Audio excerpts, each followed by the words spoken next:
हनुमान जी ने तोड़ा भीम का घमंड।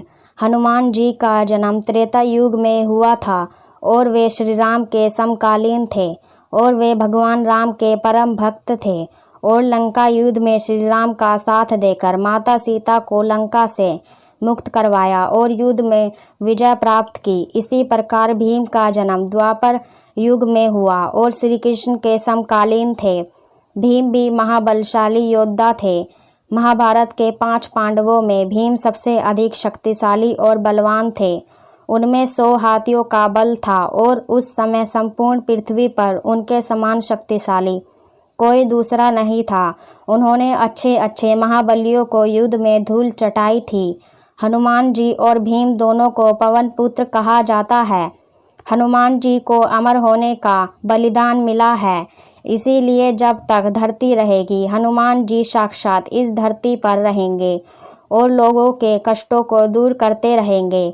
महाभारत में एक रोचक प्रसंग आता है जब अलग अलग युगों में 2 महान योद्धा हनुमान जी और भीम का सामना होता है।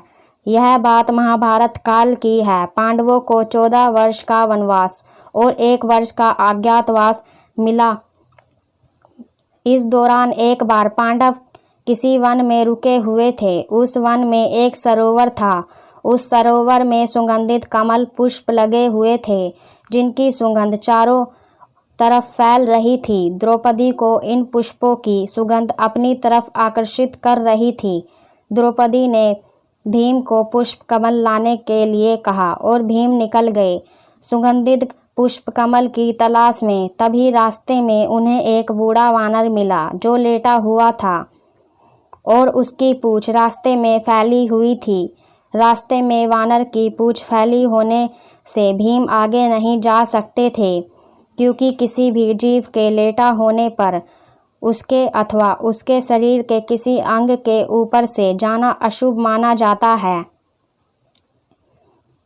अपने रास्ते में वानर की पूंछ देखकर भीम ने वानर से अपनी पूंछ हटाने के लिए कहा। भीम की बात सुनकर वानर बोला, भाई मैं तो राम का भक्त हूँ, राम जी की कृपा से यहाँ लेटा हुआ हूँ।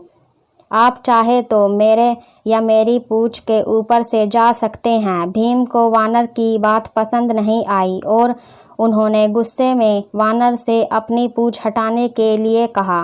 भीम की बात सुनकर वानर बोला, भाई आप तो पृथ्वी के सबसे शक्तिशाली व्यक्ति हो, आप ही मेरी पूंछ हटा दो। भीम ने बार बार वानर से अपनी पूंछ हटाने के लिए कहा और वानर ने भी बार बार यही उत्तर दिया। अंत में क्रोधित होकर भीम ने वानर की पूंछ को अपने एक हाथ से उठाने का प्रयास किया, परंतु वह वानर की पूंछ हिला भी नहीं सके। भीम ने फिर अपने दोनों हाथों से वानर की पूंछ हटाने का प्रयास किया, परंतु वो वानर की पूंछ टस से मस नहीं कर सके। भीम ने बार बार प्रयास किया पर हर बार उन्हें असफलता ही हाथ लगी।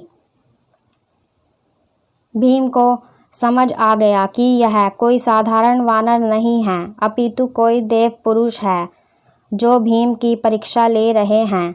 भीम ने दोनों हाथ जोड़कर अपनी गलती स्वीकार करते हुए वानर से उनका परिचय पूछा। वानर ने अपना परिचय श्री राम के सेवक के रूप में बतलाया।